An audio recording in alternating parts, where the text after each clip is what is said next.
What if I told you that most people are prisoners, and they don't even know it? Not prisoners behind bars, but prisoners of opinions, desires, fears, and things outside their control. The Stoic philosopher Epictetus revealed a secret nearly 2,000 years ago. True freedom doesn't come from wealth, status, or power. It comes from controlling the only thing that is ever truly yours, your mind. Stay until the end and you'll learn a powerful, Stoic exercise that can help you break free from the invisible chains holding you back. Let's be honest. In today's world, many people feel trapped.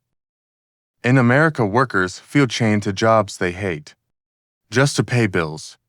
Students feel crushed by debt and expectations.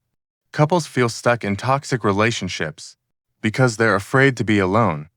And almost everyone feels trapped, scrolling endlessly on social media, comparing themselves to people who seem happier, richer, or more successful. This isn't freedom. It looks like choice, but it feels like prison. Why? Because we give our peace to things we cannot control. Epictetus knew about chains literally. He was born a slave. He had no choice about his master. No wealth, no status.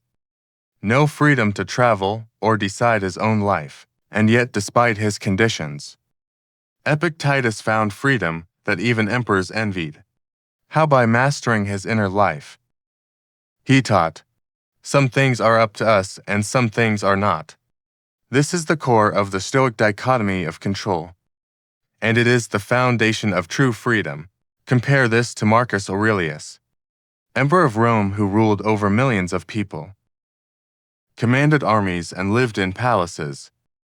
From the outside, he had ultimate freedom, yet even Marcus admitted in his private journal that he often felt trapped by politics, by duty, by endless demands.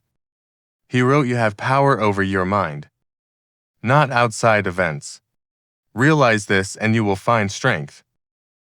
See the contrast. A slave found freedom in his mind, while an emperor reminded himself daily that his real freedom wasn't in power, but in perception. Let's make this practical. Imagine you're in traffic in Los Angeles, late for work. You can't move the cars in front of you. You can't control the clock. You can't make the boss stop caring about punctuality.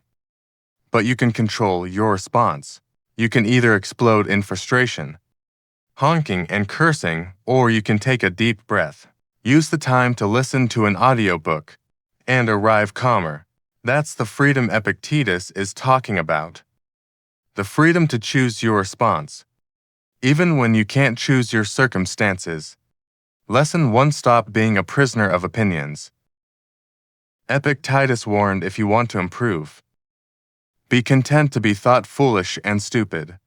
How many people in America today are prisoners of opinions? They buy things they don't need to impress people they don't like.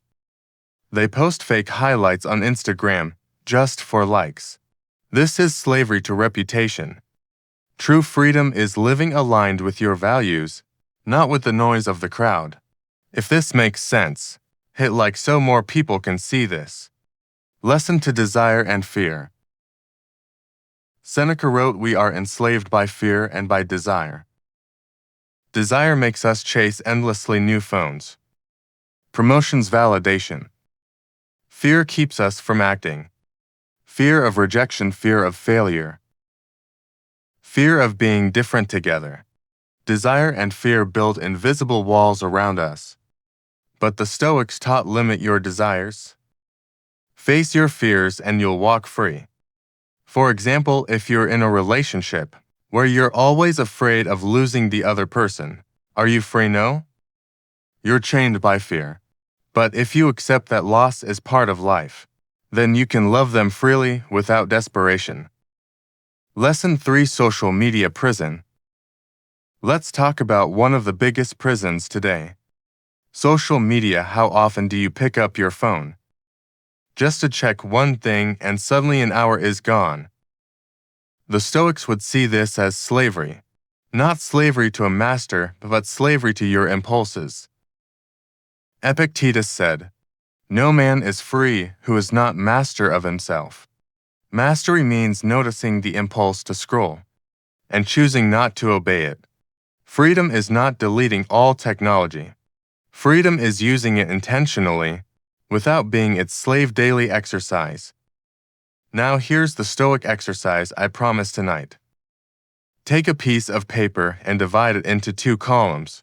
Right at the top, things I control and things I don't control. Then list your current worries. Put bills, bosses, partners, and traffic in the right columns. You will see. Most of your stress lives in the don't control column. Look at it, then let it go. Act only on the control column. This practice trains you to step out of the prison you've built for yourself. So, what's Epictetus' secret to freedom? It's not money, it's not power. It's not the approval of others. It's mastery of your mind. He showed us that freedom is available in any condition, even in slavery, if you stop chasing what you can't control and take command of what you can. If Epictetus could find freedom in chains, if Marcus Aurelius could find freedom while ruling an empire, then so can you, whether you're stuck in traffic, stressed at work, or scrolling endlessly on social media. If this video gave you something useful, give it a like so more people can find Stoic wisdom. Share it with a friend who feels trapped, and subscribe for daily Stoic lessons to build a calmer, stronger mind. And now I want to hear from you. Where do you feel most trapped in life right now? And how could Stoic freedom help? Drop your thoughts in the comments. I'll be reading and replying. Remember, you don't need to wait for perfect circumstances to be free. The secret to freedom is already inside you. That's the Stoic way.